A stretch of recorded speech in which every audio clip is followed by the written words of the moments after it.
right, y'all. So this is my bro Demarcus right here, and I did this Jaguar painting for him. Yeah, you could go ahead and say what's up. Hey, what's going on? How you doing, everybody? Demarcus. Yeah. So I did this Jaguar painting for him in the cornfield, and this dude right here has a lot of knowledge. I love listening to him talk, and I wanted him to break down the meaning behind this painting and why he had me paint this. And he's gonna give y'all a little bit of a speech on that, or talk to you a little bit about that. All right. Hey, first I'd like to thanks Brother Garland for actually taking my thoughts and actually putting them on canvas and bringing it to life. It's been, this wasn't something that was done in a day. This was done within several years, and I was with patience. Not that it could be done faster, but he took his time, and we paused and we waited. But to get into some of the symbolism, because I think drawings, they communicate, 1,000 words, and I think the time that he took in here, this picture expresses 10,000 words, and I'm going to just share a few words with you. First, let's just start with the centerpiece, and the question would be, why did I choose the Jaguar? I choose the Jaguar so he could kind of reclaim his title, and I think a lot of information is lost from this part of the world. I mean by this part of the world, the Western world, they call it the New World, but I think it's the world was built all at one time. And like I said, going back to title, and I think title is important not only for the animal, but it's also important for the people. And then if you don't claim title to something, then you don't get what's due to you. You can even be departed from your land. So this Jaguar is only made and comes from this side of the world, which I would say the Americas. And his title is the king of the jungle. I know they've given that title to the lion, but the truth is that the lion is king of the savannah, and that he couldn't actually sustain himself and survive in the jungle. Going back to history, if you look to the left and you look to the right, you'll see.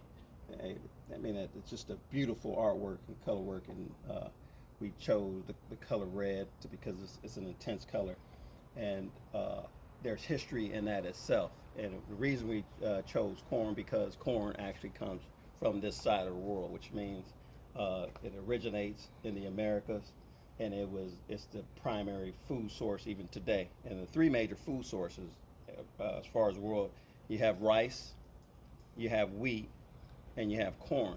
And those three food sources, actually, the grass will tell you about the past more than a lot of other things. If you really want to go deep in the past, and even, I know they even got an organization out there called Grassroots, and I think they're actually on to something. What corn will tell you is that if you look up, it has an 85% genetic makeup, which means it's a very diverse people. And don't think it's any coincidence today that America is one of the most, which is not one of the most, is the most diverse place on planet Earth as far as people, and that diversity all the way from high yellow to blue black, red bone, yellow bone, and everything in between. Hispanics, black, native, and all the diversity of people, Asians, and any other people that I have mentioned, they're all in there. This is a very diverse place. And so for corn to grow, it takes a very balanced soil, whereas opposed to wheat, which wheat can only grow in the driest and the most unforgiving lands possible. Now, I guess you could look at that as a blessing from God, that even in those kind of circumstances, that there is a food source. And you could also go into the Asian world, or Northeast Africa, where you have rice, and rice is a major staple, and that tells you the history. Rice could tell you the history, that water has always been there, because rice can't grow where wheat grows, and wheat can't grow in a rice paddy. It will drown and choke out. And the corn is, like I say, it's a balance of water and the absence of water, and a very balanced situation. And then that, because of that, it is of the three major food sources. You could describe it as having a corn mill. So you probably won't ever hear the term like rice mill or wheat mill, but you will hear corn mill, and that's because of its diverse properties. And I think the deeper we look into those things, I'm not going to direct anybody to one way or another, but I think the deeper you look into these things, you will see the value of diversity and how healthy it'll make you as not only as a diet in your meal or your deity, but also in your own person, in your relationships, and how you relate with people as a whole. That's it. Amazing, bro. So I got one more question Yeah. for you too. I'm intrigued by that, all that information you just dropped too, man. And what I wanted to ask you too is what makes the Jaguar so special, as far as I've just done like surface research, so I know they can hunt underwater, but I was just gonna ask you as far as going deeper, Yeah, maybe in some going of the deeper to the knowledge of it. jaguar, like I say, he's a majestic creature, and I think when you really watch him, if you could watch him in nature and watch how he acts, you can see that obviously that God made this animal in the very beginning before a lot of other things. You can see his power. He's one of the big cats that could actually swim, so he could actually swim to the bottom of a lake and eat caiman, or which most people know him kind of as like a gator.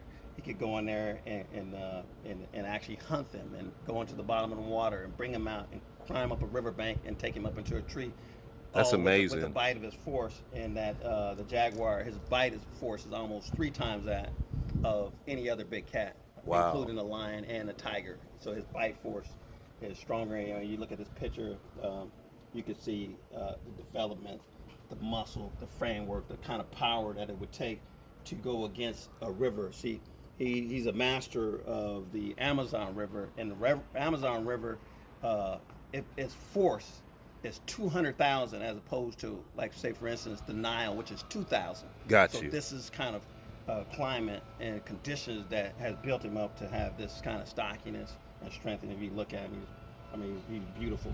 And these whiskers, which the artist brought out, these are antennas in the night, so he could feel his way through the jungle in the night without running into trees. Those whiskers keeps his face safe.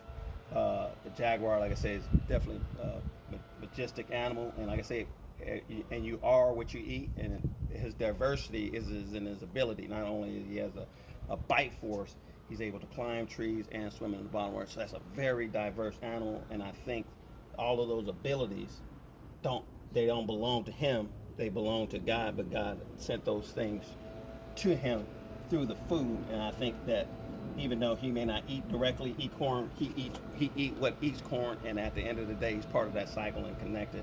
And at the end, this jaguar is the essence of it. His power and everything comes out of the seed of the corn. Man, that is an awesome explanation, man. Man, I really appreciate you doing that breakdown, man. And I had a great time painting this and bringing it to life. And me and you have great discussions all the time, man. Yeah. So you know you gonna Excellent hear. work, man. Yeah, Excellent work, thank man. you, Hey, bro. man, hey, man, I couldn't have envisioned it any better. And the purple is, I was intimidated, I'll be honest with you, by some of the artwork as it was developing, but I never envisioned it coming out this beautiful. I thought the purple was going to take over, but at the end of the day, oh man, Yeah, we it's did it just amazing. right where it blended right, because it's going against a midnight background, because it's like a jaguar walking like in pitch black in a cornfield. So I had to bring some light areas to it so it didn't look so dulled out.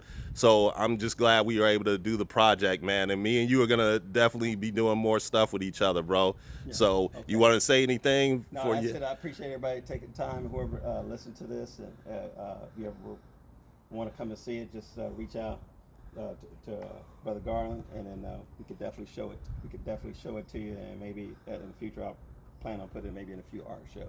All right, Okay. y'all. So you heard it there. So we got this one down and it came out great, and we got future things coming. So Yeah. all right, y'all. Peace.